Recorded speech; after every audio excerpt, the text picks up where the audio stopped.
اگلا کوشچن ہے، شیخ زکریا کاندھلوی صاحب نے فضائل حج میں لکھا ہے کہ بعض لوگ ایسے بھی ہوتے ہیں کہ خانہ کعبہ خود ان کی زیارت کے لیے جاتا ہے، کیا یہ بات درست ہے؟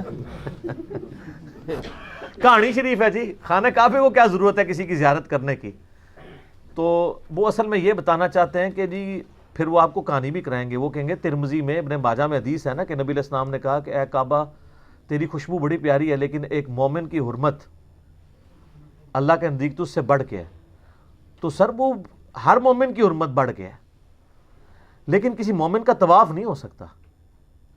ہمارے نزدیک تو ہم اگر یہ کہیں کہ ہم نبی علیہ السلام کی عظمت خانہ کعبے کی عظمت سے بڑھ کے سمجھتے ہیں، لیکن نبی علیہ السلام کا طواف تو نہیں کر سکتے۔ شرعی حکم تو اپنی جگہ رہے گا، اینالوجیز تو نہیں بنے گی۔ ہمارے نزدیک نبی علیہ السلام کا مرتبہ حضرت آدم علیہ السلام سے زیادہ ہے، لیکن کوئی فرشتہ نبی علیہ السلام کو تو سجدہ نہیں کرے گا۔ آدم علیہ السلام کو اللہ تعالیٰ نے علم منوانے کے لیے کیا، ہم بھی نبی علیہ السلام کو نہیں کر سکتے سجدہ۔ تو اس طریقے سے یہ بھی یعنی کہانیاں مشہور کی ہوئی ہیں انہوں نے، عجیب و غریب قسم کی باتیں مشہور کر دیتے ہیں، اور بس وہ آپ کو ٹرک کی بتی کے پیچھے لگا دیتے ہیں، آپ لگے رہیں۔ اس طریقے سے کبھی دین ثابت نہیں ہوتا۔ کون سی بات پوچھ رہے تھے وہ یہ کہہ رہے تھے کہ فضائل حج میں لکھا ہے کہ خانہ خانہ کعبہ زیارت کو آتا ہے، سر نہیں آتا۔ میں یہ کتابوں کا خدا اور ہے، بابوں کا خدا اور، میں آپ کو کتابی بات بتاتا ہوں، بخاری میں موجود ہے پوری صلح حدیبیہ والی حدیث۔ آپ پتہ نبی علیہ السلام کو مشرکین عرب نے مکہ جانے سے روک دیا، تو نبی علیہ السلام حدیبیہ کے موقع پر معاہدہ ہوا، صحابہ کرام اتنے غمگین تھے کہ نبی علیہ السلام نے 3 دفعہ فرمایا کہ احرام اتار کے اپنے قربانی کے جانور یہیں ذبح کرو اور احرام کھول دو، ہم اگلے سال معاہدے کے مطابق آئیں گے۔ صحابہ کرام نہیں کھول رہے۔ ام سلمہ کے پاس نبی علیہ السلام خیمے میں گئے اور کہا کہ میں نے مطلب ان کو کہہ رہا ہوں یہ میری بات ہی نہیں مان رہے۔ یہ بخاری شریف ہے، مولانا شریف نہیں۔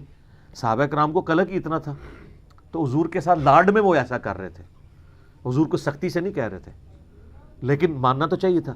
ام سلمہ نے کہا یا رسول اللہ چھوڑ دیں، آپ اپنا جانور قربان کریں، اپنا احرام کھول دیں، یہ دیکھیں سارے کیسے کرتے ہیں۔ ہائے ہائے ہائے۔ اور ایسے ہی ہوا، حضور علیہ السلام نے کیا، ساروں نے پہلے ایک اٹھا، دوسرا 1400 کے 1400 نے یہ کیا۔ صحابہ کرام اشک بار آنکھوں سے کہ ہم کعبے کو دیکھ نہیں پائے۔ 6 سال کے بعد موقع آ رہا تھا کعبے کی زیارت کا، اور وہ صرف کعبہ نہیں تھا، ان کے لیے آبائی وطن بھی تھا، وطن اصلی بھی تھا۔ تو سر ادھر تو ہونا چاہیے تھا۔ جیسے ہی صحابہ کی آنکھوں میں آنسو آئے، کعبہ خود اڑتا ہوا طواف کرنے کے لیے آ گیا۔ سر کعبے کا یہ حق تھا کہ رسول اللہ کا طواف کرتا آ کے، وہ تواڈے بابیاں نو کسی نے کھنگن نہیں دینا۔ تسی کہندے ہو جی طواف کردا ہے، زیارت کو آتا ہے کھیت مٹی، جھوٹ مار دیو، سب جھوٹ ہے۔ اب ظلم یہ ہے کہ یہ بندہ اپنے آپ کو شیخ الحدیث کہتا تھا، یہ کس حدیث سے اس نے یہ کہانی نکالی جو فضائل حج میں ڈالی ہے؟ تو پھر مجھے یہ کہنے کا تو حق ہے نا، مرنے سے پہلے اے مسلمہ کر لے اس پہ غور، کتابوں کا خدا اور ہے، بابوں کا خدا اور۔ یہ تو کہانی چھوٹی ہے، اس تو بڑی کہانی کشف المجوب میں لکھی ہوئی ہے کہ بایزید بستامی جب حج کو گئے تو کعبہ ہی غائب تھا۔ وہ کہتے نہیں، وہ کہنے کا مقصد ہے کہ کعبے کی عمارت تھی، اندروں روح نکل گئی سی۔ اچھا، کہتے ہیں میرا حج نہیں ہوا۔ اگلی دفعہ گئے تو کہتے ہیں میں نے کعبے کو بھی دیکھا اور کعبے کے رب کو بھی دیکھا۔ دیکھو کہانی کی ڈیوٹی، خواب نہیں بیداری۔ اور سورۃ الاعراف کی آیت نمبر 143 ہے کہ موسیٰ علیہ السلام کو اللہ نے کہا تو مجھے نہیں دیکھ سکتا، لیکن یہ کتابی بات ہے، وہ کہانی شریف ہے، وہ بابی ہے، یہ کتابی ہے۔ تو کہتے ہیں میرا حج ابھی بھی نہیں ہوا۔ اڑ کے ہو گیا جی؟ وہ کہتے ہیں نہیں، صرف اللہ کو دیکھتا۔ تیسری بار کہتے صرف اللہ کو دیکھا تو کہہ رہی میرا حج ہو گیا۔ اور تذکرۃ الاولیاء میں لکھا ہے کہ مجھے اللہ نے معراج کرائی حتیٰ کہ میں عرش تک جا پہنچا اور اللہ کا مشاہدہ کیا۔ اتنی کہانیاں لکھی ہیں، سب کہانیاں سر چھوڑ دیں، مرنے سے پہلے غور کر لیں کہ وہ دین جو علم وحی کے ذریعے آپ کو دیا گیا ہے وہ اور ہے، اور جو بابوں نے دیا ہے وہ اور ہے۔ مجھے بتائیں کہ دودھ بھینس کے نیچے سے، گائے کے نیچے سے خالص ملتا ہے یا گوالے سے؟ تو آپ کے جو گوالے یہاں دین مکے مدینے سے لے کے آئے، انہوں نے خوب پانی ڈالا ہے، بیکٹیریاز والا، وائرسز والا، شیطانی وائرس، شیطانی بیکٹیریاز والا، پلوٹ کر کے آپ کو دیا ہے. یہی وجہ ہے کہ جیسے ایک مریض کو پکوڑے بھی کڑوے لگ رہے ہوتے ہیں, اس وجہ سے نہیں کہ پکوڑے کڑوے ہوتے ہیں, اس لیے کہ اس کے منہ کا ذائقہ خراب ہوتا ہے. تو ہماری باتیں شروع میں لوگوں کو کڑوی لگتی ہیں, لیکن جب ذائقہ ٹھیک ہوتا ہے نا, ہائے ہائے ہائے, پھر چس آ جاتا ہے. کہتے ہیں چک کے رکھو انجینئر صاحب, چک کے رکھو کام, کیونکہ ان کو پتہ چل جاتا ہے. وہ اس لیے کہ ان کے پاس اپنے غصے کو ایکسپریس کرنے کا اب یہی راستہ ہے کہ یار انہوں نے کیا کیا ہمارے ساتھ, کوئی ایک شے بھی صحیح نہیں دسی. دعائے قنوت غلط, قنوت نازلہ پڑھانے رہے اتنا عرصہ, قنوت وتر سکھائی نہیں. ٹھیک ہے. اور بابا جی بڑے مشہور نے نا, بابا جی کہتے ہیں کہ جی ججاں کو دعائے قنوت سنو, اور بابا جی دعائے قنوت تانوں بھی نہیں آندی, کیونکہ تسی بھی یاد کیتی ہے اللہم انا نستعینک و نستغفرک. جو دعائے قنوت وتر ہے وہ تو ہے اللہم اہدنی فی من ہدیت. تسی ججاں کو کے سننی, پہلے آپ سناؤ. اور حسن ابن علی کو نبی الاسلام نے یہ سکھائی تھی. سب کچھ کہانیاں ہیں, اللہ نے پردے رکھے ہوئے ہیں ان کے, لیکن آخرت میں تو پھر قسمت والوں کے ہی پردے رکھے جائیں گے. جو گمراہی کے پیشوا ہیں وہ تو نہیں بچتے, یہ تو ذہن میں رکھیں گے. ٹھیک ہو گیا جی, صحیح بات ہے, جزاکم اللہ خیرہ. نیکسٹ کوشچن علی بھائی, مولانا روم نے مثنوی شریف میں حضرت موسیٰ علیہ السلام کے حوالے سے انسانی گوشت والا واقعہ جو لکھا ہے وہ اگر کسی حدیث کی کتاب میں ہے تو پلیز اس کا ریفرنس دے دیں ہمیں. خدا آج میرے منہ میں جو کچھ کٹواؤ گے ریفرنس بتا دے. کسی حدیث میں نہیں میرے بھائی, کہانی شریف ہے, مثنوی شریف ہے ہی زیادہ تر کہانی شریف ہے. اور ان لوگوں کو شرم آنی چاہیے جو کہتے ہیں کہ فارسی کا قرآن ہے مثنوی. انبیاء کی صراحتاً گستاخیاں ہیں اس کے اندر. ہاں ذاتی طور پہ اچھی باتیں بھی ہوں گی, اچھی باتیں تو آپ کو گمراہ لوگوں کی کتابوں میں مل جاتی ہیں. اس کا یہ مطلب نہیں ہے کہ آپ ان کو ایز اے شخصیت پروموٹ کریں گے. وہ کہتے ہیں کہ جی یہ جو واقعہ بتا رہے ہیں, وہ کہتے ہیں جی اللہ تعالیٰ نے کہا مجھے انسانی گوشت چاہیے, تو موسیٰ علیہ السلام اس گوشت کی تلاش میں نکلے, تو حتیٰ کہ ان کو ایک بندہ مل گیا جس نے کہا جی میرے رب نے گوشت مانگا ہے. تو وہ سوچ میں پڑ گیا کہ میں کہاں سے, اس نے کہا جی ایک بوٹی یہاں سے کاٹ لیں, اس کا یہ نہ پسند ہے, یہ کاٹ لیں, یہ کاٹ لیں, یہ کاٹ لیں, یہ کاٹ لیں. اللہ کے پاس پہنچے تو اللہ تعالیٰ نے فرمایا کہ موسیٰ تو بھی انسان تھا, تو نے اپنا گوشت کیوں نہیں دیا. سبحان اللہ, لعنت اللہ. یہ نانگے پیر یہ موسیٰ علیہ السلام کو دین سکھائیں گے تو یہ کس کا فیلئر ہے؟ موسیٰ علیہ السلام کا نہیں, اللہ کا. کیونکہ موسیٰ کا استاد کون ہے؟ اللہ. اللہ نے اپنے پیغمبر کو اپنا نمائندہ بنا کے دنیا میں بھیجا, اس کو نہیں پتا تھا, اور وہ نانگے نے سکھایا. بیسیکلی یہ بتانا چاہتے ہیں کہ نانگوں کے پیچھے لگو, کپڑے کپڑے بھی لا دو. اچھا یہ کیوں نہیں ہوتا؟ یہ کہتے ہیں فلانے بزرگ بالکل الف ننگے سن, تسی کیوں نہیں ہوندے انہاں دے پیچھے ننگے؟ کہندے انہوں نے شریعت دا قلم اٹھیا سی, کیوں؟ مجذوب سن, شطحیات, بونگیاں, پاگل. قلم اٹھیا سی انہاں تو. جس بندے تو قلم ہی اٹھیا ہوا ہے انہوں فالو کر دیو آپ. یہ بالکل جھوٹا واقعہ. اس طریقے سے ایک واقعہ جی, وہ ایک جگہ سے گزرے تو ایک بندہ کہہ رہا تھا اللہ تو میرے پاس آ, میں تجھے کنگھی کروں, تجھے نلاؤں دلاؤں. موسیٰ علیہ السلام نے اس کو سمجھایا کہ بھی اللہ کی یہ کوالٹیز نہیں ہیں. یہ موسیٰ علیہ السلام جو اس کو سمجھا رہے تھے, یہ موسیٰ علیہ السلام کو نعوذ باللہ کیا شیطان نے یہ پٹی پڑھائی تھی کہ آپ اللہ کی کوالٹیز انہیں سمجھائیں؟ اللہ کی صفات کا تعارف موسیٰ علیہ السلام کو کس نے کیا تھا, کروایا تھا؟ اللہ نے. تو موسیٰ یہ کام نہ کرتا تو اور کیا کرتا؟ کہنا جی اللہ تعالیٰ نے کیا موسیٰ بندہ ہی ناراض کرتا ہے. باز آ جاؤ, موسیٰ علیہ السلام دی چنڈ نہیں سہ سکتے تسی, بڑیاں چنڈاں پینیاں نے موسیٰ علیہ السلام نے. اسرائیل دی آنکھ نکلی ہوئی ہے, بخاری مسلم 2 ہے, تو ہڈیاں بھی اکھاں کرنیاں نے موسیٰ علیہ السلام نے کیا بدل داڑے کہ اب بلاؤ نا کیڑا کیڑا میرے سے واقعات بنتا رہا ہے. اچھا یہ سارے واقعات موسیٰ علیہ السلام کے اوپر ہیں. یہ اس لیے ہے کہ موسیٰ علیہ السلام بنی اسرائیل کے پیغمبر تھے. بنی اسرائیل میں اسرائیلی روایتیں اس طرح کی جھوٹی ملتی ہیں. اے تپھا پیا نا تو انہوں موسیٰ علیہ السلام دا لگ سمجھ جانی سے, تو اس تو پہلے میری ہلکی جی ہے تپھی کھا لو کہ مرنے سے پہلے اے مسلمان کر لے اس پہ غور. کتابوں کا خدا اور ہے, بابوں کا خدا اور. بنی اسرائیل میں بھی بنی ہوئی تھی کیا جی؟ او یار چھڑ دے بھائی, کہانی نہ کراؤ, آگے چلو. نیکسٹ کوشچن ہے, بعض بزرگوں کا دعویٰ ہے کہ درود شریف کی کثرت کرنے والے کا کفن مرنے کے بعد بھی میلا نہیں ہوتا. اگر یہ بات درست ہے تو روزانہ کتنی مرتبہ پڑھنے سے یہ فضیلت حاصل ہو سکتی ہے؟ سر یہ اگر کوئی وظیفہ ہو بھی نا اور آپ پڑھ بھی لیں تب بھی یہ نہیں مانیں گے, اس لیے جب تک آپ ان کے فرقے میں نہ آئیں. یہ کہتے ہیں بقیہ غرقت میں جو دفن ہے وہ جنتی ہے، تو بریلویوں سے کہیں کہ شیخ زکریا کاندلوی بقیہ غرقت میں دفن ہے مدینہ شریف میں، فضائل اعمال والے، وہ کہیں گے او تے پاویں جتنے مرضی دفن ہوئے تو فضیلت تو یہ کبھی بھی نہیں حاصل ہو سکتی.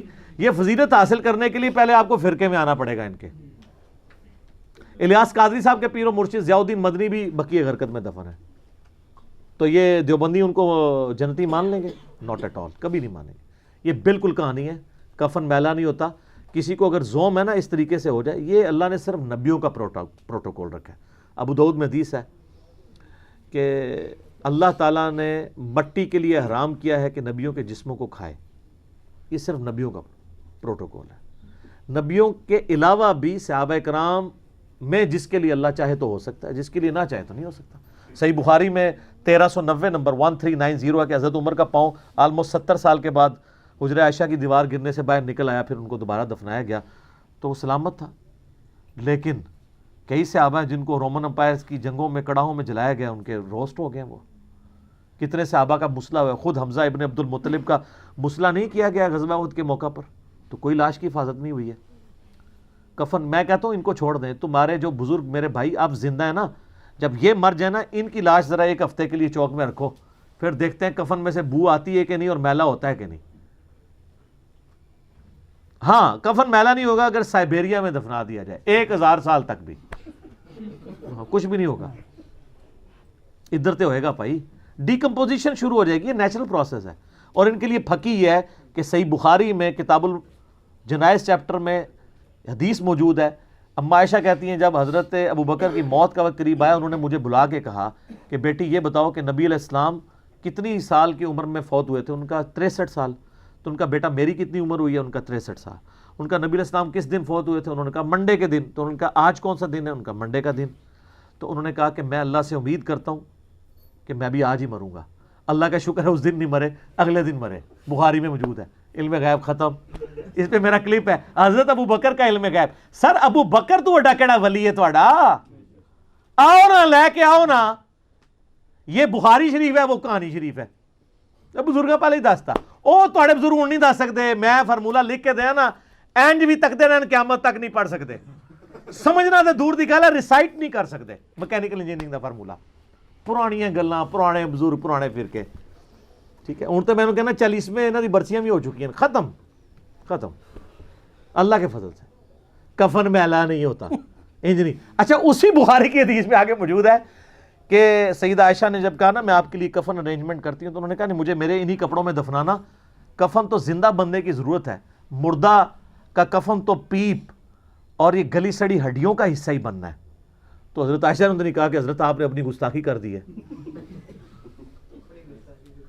یہ کہہ دیں گے حضرت ابوبکر نے عاجزی کی، بالکل عاجزی کی. میں بھی مانتا ہوں، میرا عقیدہ ہے کہ ان کا جسم سلامت ہوگا، لیکن انہوں نے امت کو یہ عقیدہ بتا دیا کہ کفن میلا نہیں ہوتا. عقیدہ غلط ہے. جس کو اللہ تعالیٰ چاہے گا اس کو. اور پھر دوسرا اس کفن کی تو آپ کو ضرورت نہیں ہے، جنتی کفن. ٹھیک ہے صحابہ کرام کے ساتھ کیا کچھ نہیں ہوا، لیکن وہ اللہ کی جنتوں میں. سر ایک ایک قبر میں کتنے کتنے مردے دفنائے گئے ہیں غزوہ احد کے موقع پر. یرموک میں، قادسیہ میں ٹائم ہی نہیں تھا اتنا کہ علیحدہ قبریں کھودی جائیں. قبروں لاش پہ لاش رکھی گئی علیحدہ. ان بیچاروں کو مزار کیا ملنے ہیں، ان کی تو قبریں ہی نہیں پتہ، گمنامی میں مر گئے ہیں. کہنا جی بزرگاں دی قبریں تے رش ہوندا ہے. تو پھر میں یہ پوچھتا ہوں کہ قرآن حکیم میں جن 25 انبیاء کے نام آئے ہیں، یہ 25 مزار ذرا مجھے نکال کے ثابت کریں جن کے مزارات کا ایڈریس ہی معلوم نہیں ہے، تو وہاں رش تو نہیں ہوگا. تو کیا وہ مقبول بارگاہ نہیں تھے؟ کہتے ہیں مزارات میں رش ہے، اللہ نے لوگوں کے دلوں میں ان کی محبت ڈالی ہے. تو گرو نانک کے مزار پہ جو رش ہے وہ کس نے ڈالی ہے؟ ختم. رائے ونڈ میں جو اتنا بندہ جمع ہوتا ہے وہ کس نے ڈالی ہے؟ اور ملتان میں جمع ہوتا ہے، رائے ونڈ والوں سے پوچھیں کہ ادھر کس نے ڈالی ہے؟ اور جو غلامت قادیانی دجال کے ماننے والے ہیں، ان کا ہر سال اجتماع ہوتا ہے انگلینڈ میں. وہ کہتے ہیں مسلمہ کذاب تو دیکھیں تھا، ختم ہو گیا، اس کا کوئی فالوور نہیں ہے. ہمارے فالوورز تو دن بدن بڑے ہیں، اللہ نے محبت ڈالی ہے. سام ہن محبتاں تسی اپنی انج نہیں ہوندا سر. ہاں محبت اس کی اللہ نے دل میں ڈالی ہے جس سے سارے محبت کرتے ہیں. ورنہ تو بریلیوں کے بزرگوں سے دیوبندی تو نہیں محبت کرتے. ہاں امام بخاری امام مسلم سے بریلوی دیوبندی اہل حدیث کیا محبت نہیں کرتے؟ شیعہ میں بغض تھا تو میں نے وہ سارے ان کے جوابات دیے کہ تم لوگ ان کو ناسبی سمجھتے ہو. وہ تو مولا علی کی شان میں وہ حدیثیں لے کے آئے ہیں کہ جو آج بھی سنی اپنے ممبروں سے بیان نہیں کر سکتے. تو میں نے ثابت کیا ہے, اس پہ میرے کئی کلپس ہیں. تو یہ ساری کہانیاں ہیں, کوئی کفر وغیرہ والا معاملہ نہیں ہے. اگر کسی کو زوم ہے تو اندر تو چھوڑ دو, باہر رکھ کے ذرا بچا کے بتاؤ, کچھ بھی نہیں ہوگا. وہ کس کو اللہ پروٹوکول دے دے, اور جس کو پروٹوکول نہ ملے یہ اس کے بزرگ نہ ہونے کی دلیل بھی نہیں ہے, کیونکہ اللہ نے کہیں یہ وعدہ نہیں کیا. ورنہ تو یہ حدیث ہونی چاہیے تھی کہ اللہ تعالیٰ نے انبیاء, اولیاء, صحابہ, تابعی, تبع تابعین کے لیے حرام کیا ہے کہ جسموں کو مٹی کھائے. یہ حدیث تو صرف ان اللہ حرم علی الارض ان تاکل اجساد الانبیاء, تو آڈا ہوتا تسی نال آندے ہوندے کہ ول اولیاء تے ول پاندے پتہ نہیں کنے ول اور پا چھڑتے. کہانی ختم ہو گئی, کہانی ختم ہو گئی. آگے ٹرو.